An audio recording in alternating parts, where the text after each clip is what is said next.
কৰ্ণপচি নাটান তেওঁ যদি সেনাপতি হৈ ইফাল সিফাল কৰি তেতিয়া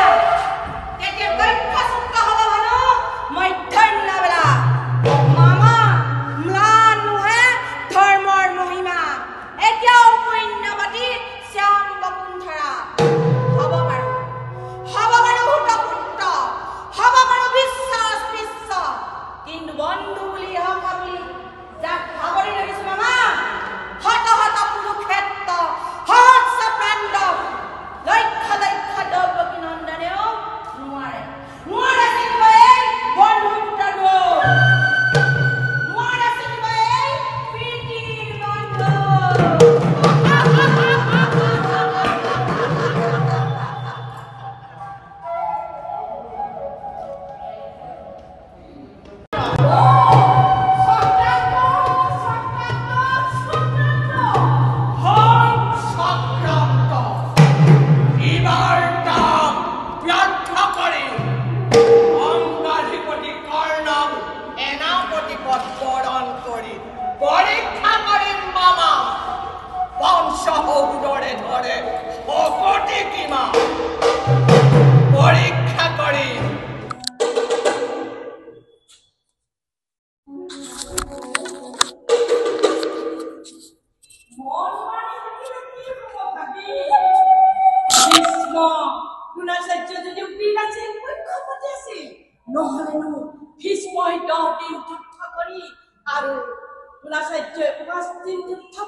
তুমি অন্য জনক সেনাপতি পাতি যুদ্ধ আৰম্ভ কৰি দিয়া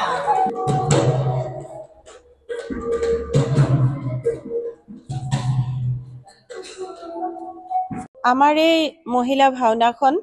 আয়োজন কৰিছিলোঁ আমি মিলিজুলি ফটিকাচোৱাৰ মহিলা সংঘৰ দ্বাৰা আৰু এতিয়া আমি ইয়াত আজি প্ৰায় এমাহে হৈছে আমি আখৰা চলাই আছোঁ আৰু 4 তাৰিখে আমাৰ আছে দিহানাম প্ৰতিযোগিতা আৰু 5 জানুৱাৰীত আছে আমাৰ ভাওনাখন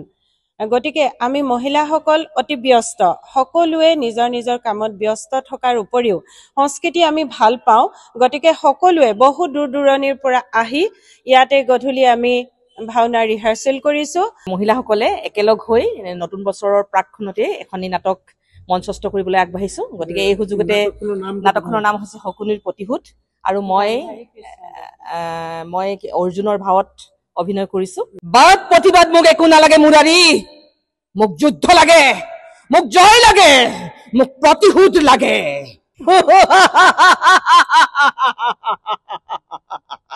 হান্ধে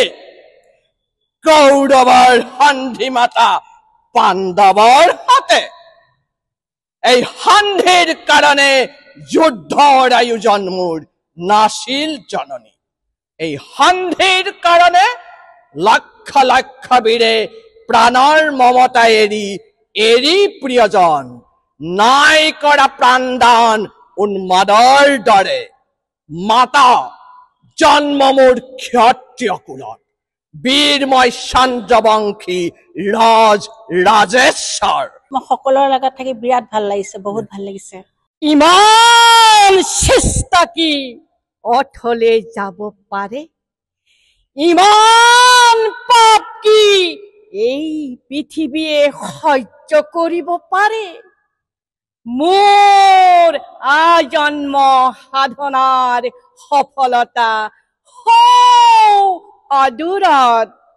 দুৰ্যোধন